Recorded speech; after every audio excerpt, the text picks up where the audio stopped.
ये कहे कि मस्जिदों को बंद कर देना चाहिए और मस्जिदों को ताले लगा देने चाहिए, इससे बीमारी बढ़ेगी, इस ख्याल को दिल से निकाल दें।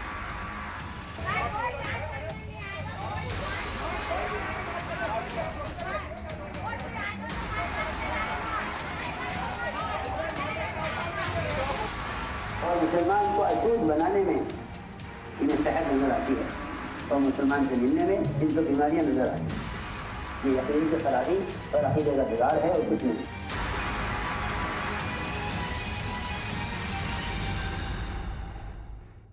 नमस्कार, मैं हूं श्वेता सिंह। गालिब अपनी शायरी में एक सवाल छोड़ गए थे, यूं होता तो क्या होता। हजारों लाखों तबलीगी जमात के लोगों के सामने ये सवाल मुंह खड़ा है।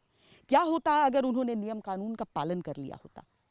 क्या होता अगर उन्होंने शासन प्रशासन की सुन ली होती, अपने संक्रमण के बारे में बता दिया होता? होता यूं कि देश का आंकड़ा कम से कम 30% कम होता।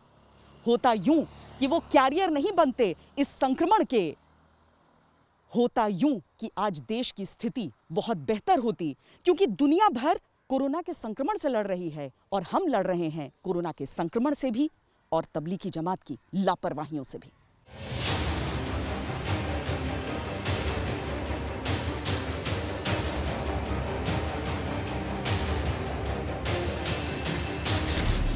अपनी जमात को थूकने का सबक रटाकर खुद फरार है मरकज का मौलाना। Spitting outside. हाँ? They are spitting outside. That's why. अच्छा, क्योंकि आपको इस समय अपना समाज का सबका ख्याल रखना है। ये बताया जा रहा है कि लोग थूक रहे हैं बाहर की तरफ, जिसकी वजह से खिड़कियों को बंद करवाना ही इकलौता ऑप्शन समझ में आ रहा है इस समय। जमात को कोरोना वॉरियर्स पर हमले की सीख सिखाकर खुद गायब है मरकज का मौलाना।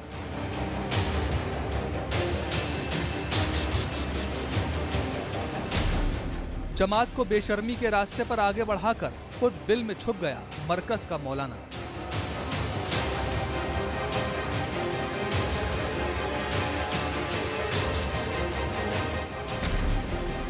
जमात को बदनामी और बीमारी से जूझने के लिए उकसाकर खुद मुंह छुपाए बैठा है मरकज का मौलाना। मसला सुनो तो सही, क्या कह रहा कि मसला हल होने तक मस्जिद को छोड़ दो। सोचो तो सही, कैसी उल्टे दिमाग लोगों के। मसला हल होने तक मस्जिद को छोड़ दो, और हदीस में क्या है कि मसला हल होने तक मस्जिद को छोड़ना मत। वहां तो यह हुक्म कि रोजे रखकर मस्जिद में एहतिकाफ करो। कोरोना से सबसे ज्यादा संक्रमित 10 राज्यों में जमातियों की हिस्सेदारी 91% है। देश के कुल 28 राज्यों में जमातियों ने 23 राज्यों को बीमार बना दिया। देश की कुल संक्रमण संख्या में जमातियों का योगदान 30% है। सोचने की बात है कि जमातियों की लापरवाही ना होती तो संक्रमण और मौतों के आंकड़ों में बेतहाशा वृद्धि ना होती। देश के कई हिस्से हॉटस्पॉट न बने होते, मौत के कई मरकज न बने होते। अगर हम तबलीगी जमात की घटना को और वो घटना ना हो उसको कंपेयर करें तो हमने देखा है कि जो हमारा डबलिंग रेट यानी कि कितने दिनों में केस डबल होते हैं वह करीब 4.1 है। अगर ये घटना नहीं होती और ये एडिशनल केसेस हमारे नहीं आते तो वह करीब 7.4 डेज होती। मेरी आपसे प्रार्थना है। प्रधानमंत्री ने हाथ जोड़कर अपील की।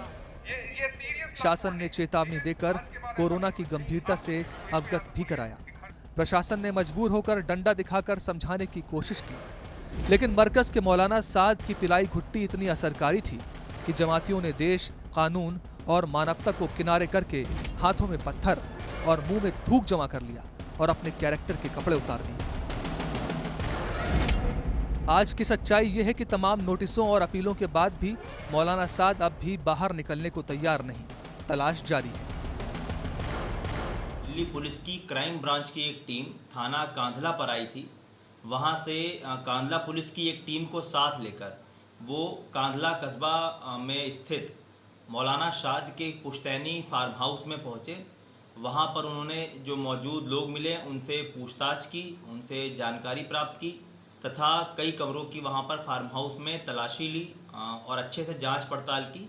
करीब 1.5 से 2 घंटे टीम फार्म हाउस पे मौजूद रही। उसके बाद वो लोग दिल्ली वापस लौट गए। मौलाना साद ने आज तक को एक्सक्लूसिव लिखित इंटरव्यू दिया है और आज तक के कई सवालों का जवाब मौलाना साद ने दिया है। मौलाना साद से आज तक ने सीधा सवाल पूछा कि वो इस वक्त कहां है। मौलाना साद ने जवाब दिया कि एजेंसियां जानती हैं मैं कहां हूं। आज तक ने मौलाना साद से पूछा क्या उसने कोरोना टेस्ट करवाया, तो मौलाना साद ने कहा कि क्राइम ब्रांच के कहने पर उसने कोरोना जांच करवाई है, लेकिन उसकी रिपोर्ट आनी अभी बाकी है। आज तक ने मौलाना साद से पूछा कि आपने लोगों को आत्महत्या के लिए क्यों उकसाया। मौलाना साद ने जवाब में कहा कि मैंने ऐसा कुछ नहीं किया जिसके लिए मुझ पर केस दर्ज किया जाए। आज तक ने मौलाना साद से यह भी पूछा कि जमाती जो जगह जगह बदसलूकी कर रहे हैं, जो खबरें आ रही, उसके लिए आप क्या कहना चाहते हैं। तो उन्होंने कहा कि हम किसी का समर्थन नहीं करते। कोरोना की चिंगारी भड़की तो तबलीगी जमात ने उसे जंगल की आग में तब्दील कर दिया। पहले तो वो पुलिस प्रशासन की पकड़ में नहीं आ रहे थे, जब तक पकड़ में आने लगे तो उसके बाद उनकी तरफ से जिस तरह का व्यवहार हुआ उसने पूरे देश को सन्न कर दिया। 1 महीना होने को आ रहा है, लेकिन अभी भी ये जमात पूरे देश के लिए सरदर्द बनी हुई है। जमातियों के कितने सेंटर हो सकते हैं, जमाती कहां हो सकते हैं, किस किस से मिल सकते हैं, पता लगा पाना संभव ही नहीं। तब तो और मुश्किल है जब एक प्रोफेसर भी जमातियों को छुपाने में अपनी सारी विद्या लगाने में जुटा हो। प्रयागराज के प्रोफेसर शाहिद ने विदेशी जमातियों को कई दिन तक छुपाकर देश के विश्वास को जो ठेस लगाई वो छोटी बात नहीं। आंकड़े चीख चीख कर गवाही दे रहे हैं कि जमातियों की करतूतों ने कोरोना जंग में समानांतर जंग छेड़ रखी है। शासन प्रशासन को छोड़ दीजिए और मुस्लिम धर्म गुरुओं की अपीलें तक सुनने को तबलीगी जमाती तैयार नहीं। एहतियाती तदाबीर के एतबार से एक यही चीज़ है कि लोग आपस में न मिलें, न जुलें, इज्तिमात न करें, न मजहबी इज्तिमात करें, न शादी ब्याह करें, न सियासी इज्तिमात करें। मैं समझता हूँ ये लापरवाही है और इस लापरवाही का पूरा खमियाजा जो है हमारे पूरे देश को और देश की जनता को भुगतना पड़ रहा है। आज जिस तरीके से मैं देख रहा हूँ बहुत ही करीब से कि जगह जगह से लोगों को निकल रहे हैं, ऐसी लापरवाही नहीं होना चाहिए। जाने जमातियों में कौन सा ऐसा वायरस पहले से इंजेक्ट हो चुका है कि स्वास्थ्य और सुरक्षा कर्मियों को देखते ही उनके अंदर की इंसानियत मर जाती है और वो आक्रामक हो उठते हैं। लॉकडाउन में रोकथाम की तमाम कोशिशों के बावजूद बड़ी संख्या में कोरोना संक्रमण को फैलाने के जिम्मेदार जमातियों के आंकड़े डरावने हैं। देश के टॉप 10 कोरोना प्रभावित राज्यों में तबलीगी जमातियों ने जिन राज्यों में सबसे ज्यादा कहर बरपाया है उसमें तमिलनाडु में 84%, दिल्ली में 63%, तेलंगाना में 79%, यूपी में 59%, आंध्र प्रदेश में 61%, असम में 91%, अंडमान निकोबार में 83% केस जमात से ही संबंधित हैं।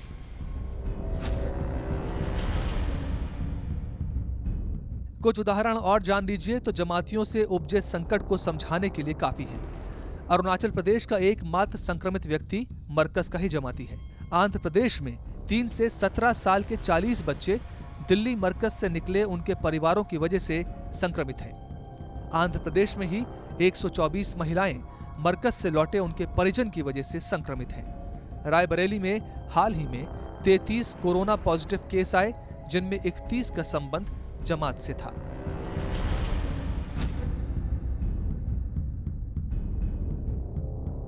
केरल में 280 से 300 जमाती अब भी छुपे हैं।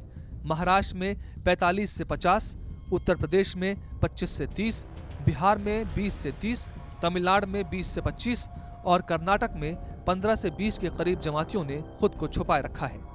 तबलीगी जमात का जो रवैया सामने आया है उससे कहीं न कहीं निराशा लोगों को हुई है, क्योंकि एक तरफ पूरा मुल्क इकट्ठा होकर कोरोना के जहर को फैलने से रोक रहा है और वहीं तबलीगी जमात के कुछ मुट्ठीभर लोग इस कोरोना रूपी जहर को फैलाने का काम कर रहे हैं। इस संकट की घड़ी में सभी हमारे मुस्लिम धर्मगुरु आज सरकार के साथ हैं, पूरी सरकार को सहयोग कर रहे हैं, लेकिन कुछ मुट्ठीभर लोग हैं जो अपनी जिद पर आकर अभी अपनी पहचान को छुपा रहे हैं और इस जहर को फैलाने का काम कर रहे हैं। हर छुपा संक्रमित जमाती अपने आप में कोरोना का दोस्त है और मानवता का दुश्मन। कोरोना से लड़ाई का दायरा कुछ तो सिमटा होता अगर लापरवाही और वैचारिक शून्य वाला मरकज न हुआ होता। एक तो 1.25 अरब की आबादी को लॉकडाउन जैसे कड़े फैसले के लिए तैयार करना, उस पर से तबलीगी जमात के लोगों की इस तरह की हरकतें कि शासन प्रशासन को कड़े फैसले लेने पर मजबूर होना पड़ा। जिहालत की जमात क्यों ना कहा जाए।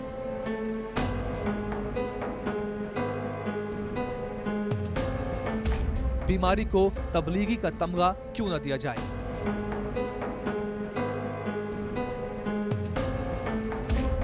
हरकतों की तुलना हैवानियत से क्यों न की जाए। कोरोना के जो मामले दुगने होने में पहले 7 दिन से ऊपर लग रहे थे, जमात कांड होने के बाद वही मामले करीब 4 दिन में 2 गुने होने लगे। हालांकि लॉकडाउन के बाद डबलिंग रेट पर दोबारा नियंत्रण पाया गया है, लेकिन हरकतों ने साबित कर दिया कि जिस्म से ज्यादा ज़हन बीमार है। गाजियाबाद के अस्पताल में जमातियों पर अस्पताल परिसर में निर्वस्त्र घूमने, नर्सों के साथ छेड़छाड़ करने और अस्पताल के स्टाफ से सिगरेट मांगने के भी आरोप लगे। यूपी सरकार ने उन पर राष्ट्रीय सुरक्षा एक्ट लगाने के आदेश दिए। बिजनौर के जिला अस्पताल के आइसोलेशन वार्ड में इंडोनेशिया के 8 नागरिकों सहित 13 लोगों ने अंडे और बिरयानी की फरमाइश पूरी न होने पर हंगामा किया। दिल्ली के एक क्वारंटीन सेंटर में जमातियों पर बोतलों में मलमूत्र फेंकने के आरोप लगे। नरेला के क्वारंटीन सेंटर में 2 जमातियों ने अपने ही कमरे के बाहर शौच किया। फिरोजाबाद के आइसोलेशन वार्ड में जमातियों पर अस्पताल परिसर में थूकने के आरोप लगे।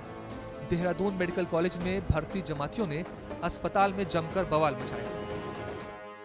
वो जो कर रहे हैं उससे कहीं ना कहीं एक बड़े समाज पर सवालिया निशान खड़ा करने की कोशिश हो रही है, जो यह कोशिश वो खुद कर रहे हैं वो बहुत गलत है। इसलिए उनको जो है वो चाहे वो लॉ इन्फोर्सिंग एजेंसीज हैं उनसे सहयोग करना चाहिए, चाहे वो जो हमारे स्वास्थ्य कर्मी हैं उनसे सहयोग करना चाहिए। और वो जिस तरह से चीजें कर रहे हैं और जिस तरह की जिद को वो अपने जुर्म का रूप बनाते जा रहे हैं, वो उसकी वजह से न केवल देश के लोगों में बल्कि खुद मुस्लिम समाज में उनके प्रति जो है वो घृणा और नफरत का माहौल पैदा हो रहा है। तबलीगी जमात के खिलाफ मार्च के आखिर में ही महामारी एक्ट और आईपीसी की कई धाराओं में केस दर्ज किया गया था।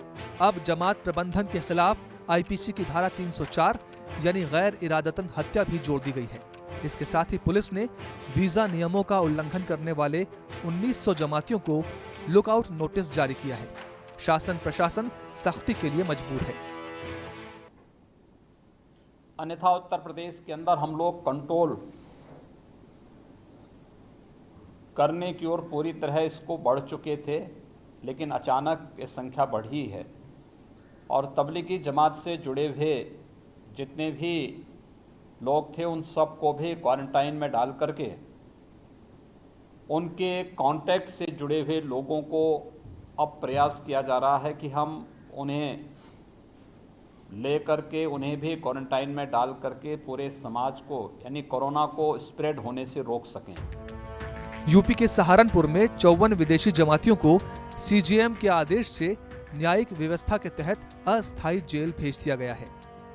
कुछ विदेशी जमाती जो तबलीगी जमात से ताल्लुक़ रखते हैं यहाँ पर आए थे और कुछ समय पूर्व उनके विरुद्ध यहाँ पर विदेशी अधिनियम के अंतर्गत और आईपीसी के धाराओं के तहत जो मुकदमा कायम कराया गया था, एफआईआर लिखी थी। लेकिन चूंकि ये सभी जमाती जो है इनको क्वारंटाइन किया जाना था, इनका कोरोना टेस्ट होना था, तो इनको क्वारंटाइन किया गया था और ये क्वारंटाइन फैसिलिटीज़ में रखे गए थे। अब वो अवधि पूर्ण हो चुकी है और इसके बाद में एक अस्थायी जेल शासन द्वारा अधिग्रहित की गई है, उसमें इनको शिफ्ट किया। इसी तरह यूपी के कानपुर में भी जमातियों के लिए जेल बना दी गई है। कानपुर में ठीक होने वाले जमातियों को एक स्कूल में तैयार की गई जेल में भेजा जा रहा है। मौलाना साद, आज इस एक नाम की तलाश पूरे देश की पुलिस को है, लेकिन सवाल ये उठता है कि ये व्यक्ति है कौन जो कि अचानक निजामुद्दीन मरकज के इस आयोजन के बाद से लाइमलाइट में आया है। दरअसल तबलीगी जमात और मौलाना साद, इसका जो नियंत्रण है एक बहुत बड़ी आबादी पर, उसे समझना बहुत जरूरी है कि जिस तरह का भी कोई अजाब आए तुम्हें दौड़ना चाहिए मस्जिदों की तरफ। ये ख्याल बातिल ख्याल है कि मस्जिद में जमा होने से बीमारी पैदा होगी। यह ख्याल बिल्कुल बातिल ख्याल है।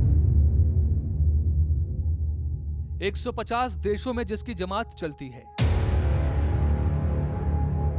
जिसके इशारे पर दिल्ली के मरकज में हजारों तबलीगी जुटते हैं, जिसकी आवाज पर कानून की धज्जियां उड़ाते हैं जमाती। कि मस्जिद में आने से आदमी मर जाएगा तो इससे बेहतर मरने की जगह कोई हो नहीं सकती।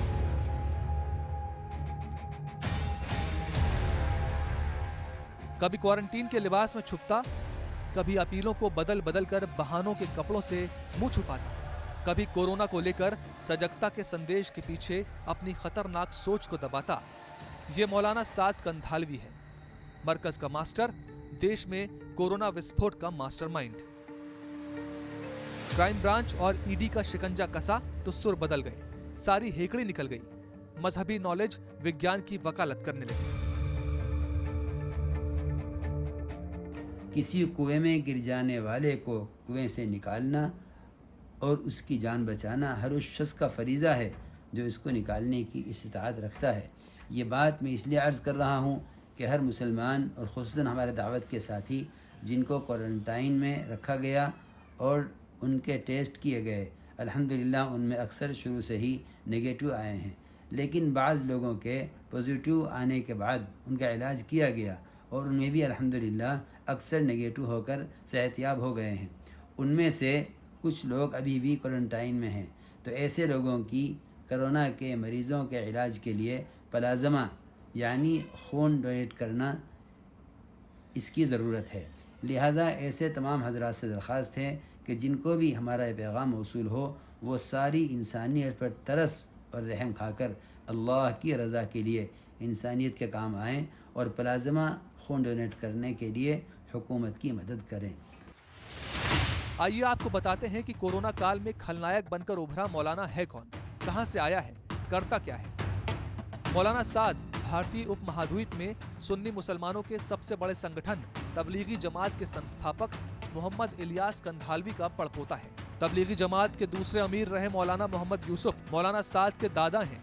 विवादों के बीच मौलाना साद 16 नवंबर 2015 को तबलीगी जमात का अमीर बना। खुद को सदियों पुरानी परंपराओं के हिसाब से अमीर कहलाने की ख्वाहिश के पीछे मानसिकता का क्या स्तर रहता होगा, समझना ज्यादा मुश्किल नहीं। मौलाना साद का विवादों से पुराना नाता है। ये विवाद तब शुरू हुआ जब साद ने खुद को तबलीगी जमात का स्वयंभू अमीर घोषित कर दिया। इस घोषणा के बाद जमात के बुजुर्ग धर्मगुरुओं ने साद का जबरदस्त विरोध किया, लेकिन मौलाना के तीखे तेवर के बाद तबलीगी जमात दो फाड़ हो गई। एक गुट का नेतृत्व मौलाना साद ने किया और दूसरे का मौलाना मोहम्मद जुहैरुल हसन ने। 2016 के जून महीने में साद और जुहैरुल हसन के धड़े के बीच हिंसक झड़पें हुई। दोनों ग्रुप ने एक दूसरे पर घातक हथियारों से हमला किया। इस झड़प में करीब 15 लोग घायल हुए। तब पुलिस प्रशासन की दखल से शांति कायम हुई थी। मौलाना साद के ग्रुप के हिंसक व्यवहार से घबराकर तबलीगी जमात के कई सदस्य निजामुद्दीन छोड़कर भोपाल चले गए। इसके बाद देश में तबलीगी जमात के दो धड़े बन गए। एक धड़े का केंद्र निजामुद्दीन में, जबकि दूसरे का भोपाल में। तबलीगी जमात की कमान संभालने के बाद मौलाना साद ने भोपाल में एक विवादित बयान दिया। साद ने कहा, निजामुद्दीन मरकज मक्का और मदीना के बाद दुनिया का सबसे पवित्र स्थल है। दारुल उलूम देवबंद ने मौलाना साद के इस बयान को पैगंबर मोहम्मद के खिलाफ बताया। साद के खिलाफ फतवा जारी हुआ। 2017 के फरवरी में जारी फतवे में कहा गया कि मौलाना साद कुरान और सुन्नत की गलत व्याख्या कर रहा है। पूरी दुनिया में तबलीगी जमात के लोगों की बड़ी संख्या है, लेकिन अगर उनका कोई एक हेडक्वार्टर है तो वो दिल्ली के निजामुद्दीन बस्ती में ये जो मरकज है। लॉकडाउन के बाद से तमाम लोगों ने अपनी अपनी इच्छाओं का त्याग किया, लेकिन तबलीगी जमात के लोगों की अपनी जिद रही, जिस कारण लॉकडाउन का ये हाल हम आज की तारीख में देख पा रहे हैं। दरअसल जमात का समाज के लिए क्या योगदान है इसकी व्याख्या नहीं की जा सकती है, लेकिन हाँ, सिर्फ हिंदुस्तान ही नहीं, दुनिया के कई देशों में कोरोना के संकट काल में इनकी भूमिका क्या रही है वो जरूर देखिए।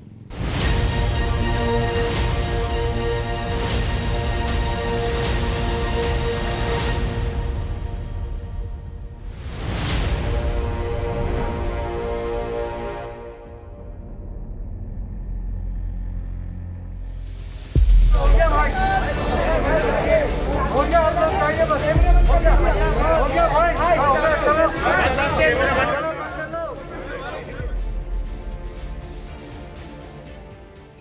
जो लापरवाहपूर्ण तरीका ये है कि इन्होंने बिना बताए हर जगह घूमे, तो इन्फेक्शन फैलाने के हर संभव ये चांसेस थे।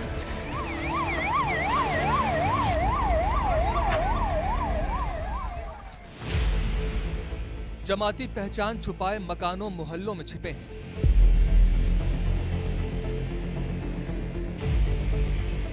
इन लोगों ने इस बात को छुपाया है कि ये फ्रांस और साउथ अफ्रीका होते हैं। जमातियों का उन्मादी मौलाना खुद को बचाने में बिजी है।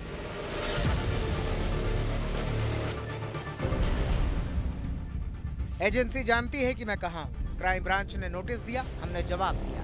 पुलिस मेरे बेटे की मौजूदगी में मेरे घर की तलाशी भी ले चुकी है। क्राइम ब्रांच ने कोरोना का टेस्ट करवाने के लिए कहा, हमने वो करवाया। क्राइम ब्रांच जो कुछ भी कह रही है वो सब हम कर रहे हैं। मौत के बढ़ते आंकड़े के साथ जमातियों की मौत हो रही है। अगर तुम्हारे तजर्बे में ये नजर भी आ जाए कि मस्जिद में आने से आदमी मर जाएगा, तो इससे बेहतर मरने की जगह कोई हो नहीं। मौलाना साद की बात पर जमातियों ने एतबार किया और संक्रमण के साथ मौत उनके मुकद्दर का हिस्सा बन गई।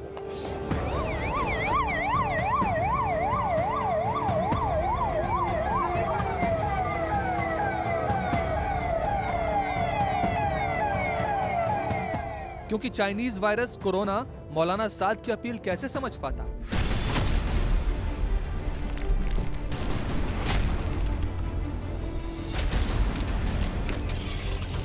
देश दुनिया में जहां भी जमाती हैं, वहां वहां मौत उनका पीछा कर रही है।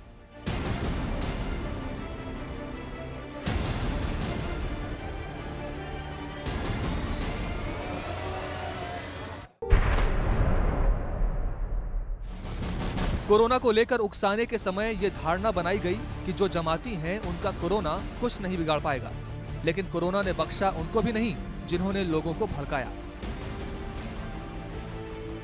ये ख्याल बातिल ख्याल है कि मस्जिद में जमा होने से बीमारी पैदा होगी। यह ख्याल बिल्कुल बातिल ख्याल। मार्च महीने में लाहौर के रायविंड में जमातियों का जलसा हुआ, जिसमें फैसलाबाद का तबलीगी चीफ मौलाना सुहेब रूमी भी शामिल हुआ था। कुछ दिनों बाद सुहेब रूमी की कोरोना की वजह से मौत हो गई।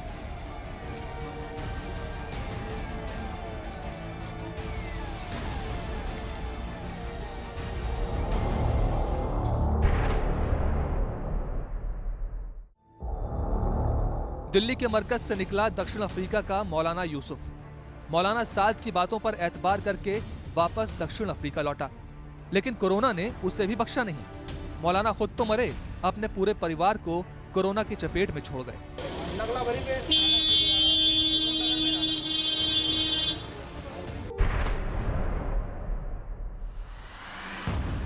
काबा बंद था, उम्रा की रस्म बंद थी, मदीने की जियारत भी बंद थी, लेकिन जमाती न जाने किस जमात से आते हैं कि वो लगातार चल रहे थे अपने कंधों पर कोरोना का गट्ठर लेकर। तबलीगी जमात के लोग दुनिया भर के 150 से ज्यादा देशों में फैले हैं।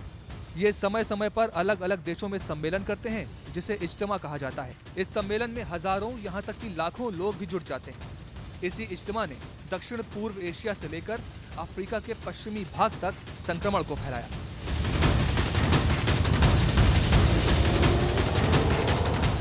संक्रामक बीमारी से बचना है तो शासन द्वारा जारी निर्देशों का पालन किया जाना अत्यंत ही आवश्यक है। कुआलालंपुर की पेटलिंग मस्जिद में 27 फरवरी से 1 मार्च तक जुटे 16,000 तबलीगियों ने Brunei, Cambodia, Malaysia, Singapore, Thailand और वियतनाम तक संक्रमण फैलाया। 11 से 12 मार्च तक तबलीगियों का जलसा पाकिस्तान के रायविंड में हुआ। इस जलसे में करीब 2.5 लाख जमाती जुटे। इनसे पाकिस्तान में तो वायरस फैला ही, किर्गिस्तान, नाइजीरिया तक संक्रमण फैला। इसके बाद तमाम प्रतिबंधों के बावजूद दिल्ली के मरकज में जमाती जुटे थे। यहां से 16 देशों के जमाती बाहर आए। पाकिस्तान में एक बड़ा हिस्सा ऐसा भी है जो जमातियों के उत्पात से परेशान है, जबकि इंडोनेशिया ने पहले ही इज्तिमा यानी सम्मेलन पर रोक लगा दी थी। शुबा सिंध और पंजाब में तबलीगी जमात के खिलाफ क्रैकडाउन, सैकड़ों अरकान गिरफ्तार, तबलीगी मराकज को करंतना करार देकर आइसोलेट कर दिया गया। कुछ रिपोर्ट्स के अनुसार पाकिस्तान के पूर्व क्रिकेटर शाहिद अफरीदी, इंजमाम उल हक, वहां के पूर्व राष्ट्रपति फारूक लेघारी, दक्षिण अफ्रीका के क्रिकेटर हाशिम अमला, ये सब तबलीगी जमात से संबंध रखते रहे। अब आपको यह भी समझना जरूरी है कि इसका फलसफा, इसकी सोच क्या है। ऐसा माना जाता है कि अंग्रेजों से आजादी के समय एक लड़ाई हिंदू धर्म के शुद्धिकरण और धर्म वापसी की भी चल रही थी। आर्य समाज इस मिशन पर काम कर रहा था। तब मुसलमानों को हिंदू बनने से रोकने के लिए तबलीगी जमात की स्थापना हुई। इसके संस्थापक मौलाना साद के दादा इलियास कंधालवी थे। जमात में इस्लामी शिक्षाओं को सर्वोपरि रखा गया। मौलाना इलियास ने ही दिल्ली के मरकज की भी नींव डाली, जो धीरे धीरे पूरी दुनिया में तबलीगी जमात का मुख्य केंद्र बन गया। मौलाना इलियास ने मरकज में तबलीगी जमात को जब जोड़ना शुरू किया, तब सच्चाई, अच्छाई और नेक नियति के रास्ते पर चलने की शिक्षा दी। लेकिन आज जो तबलीगी जमात का चेहरा सामने आया है, वो बेहद शर्मनाक है।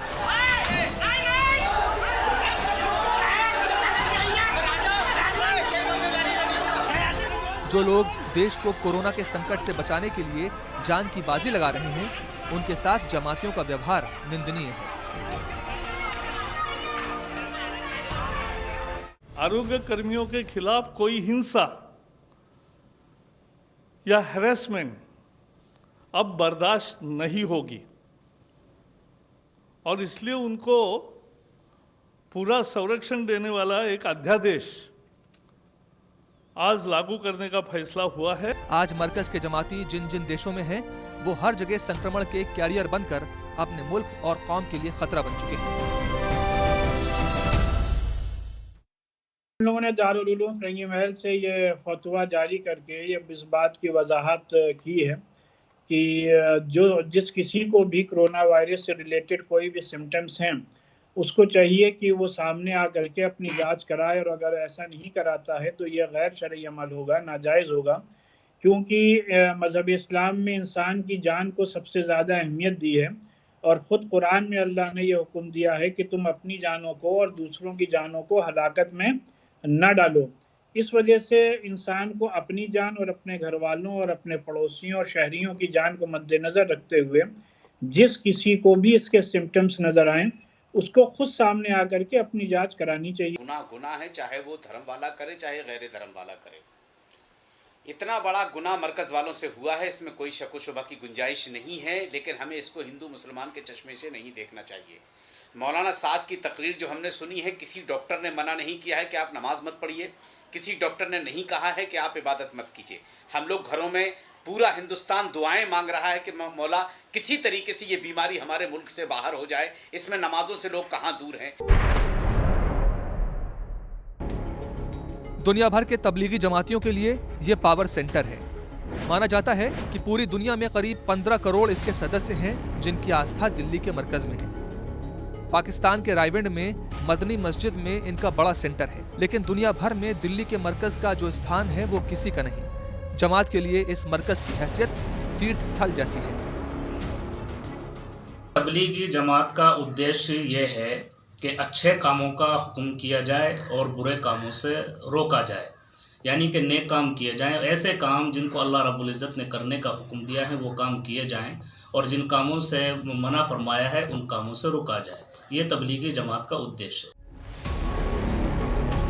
निजामुद्दीन में बंगले वाली मस्जिद में बना तबलीगी जमात का मरकज 3 एकड़ में फैला है। मरकज की 7 मंजिली इमारत में करीब 10,000 लोग एक साथ ठहर सकते हैं। इतना ही नहीं, 6,000 के करीब लोग एक साथ नमाज पढ़ते हैं। हर रोज यहाँ दोपहर और शाम को करीब 2,000 लोग खाना खाते हैं। इसका सारा खर्च तबलीगी जमात मरकज उठाता है। निजामुद्दीन मरकज से ही देश और दुनिया भर के लिए जमातें निकलती हैं, जो इस्लाम का प्रसार प्रचार करती हैं। हालांकि मरकज की बिल्डिंग पर कई तरह के टैक्स बकाया हैं और बिल्डिंग को अवैध माना गया है, जिसकी वजह से मरकज पर बड़ी कार्रवाई की तैयारी चल रही है।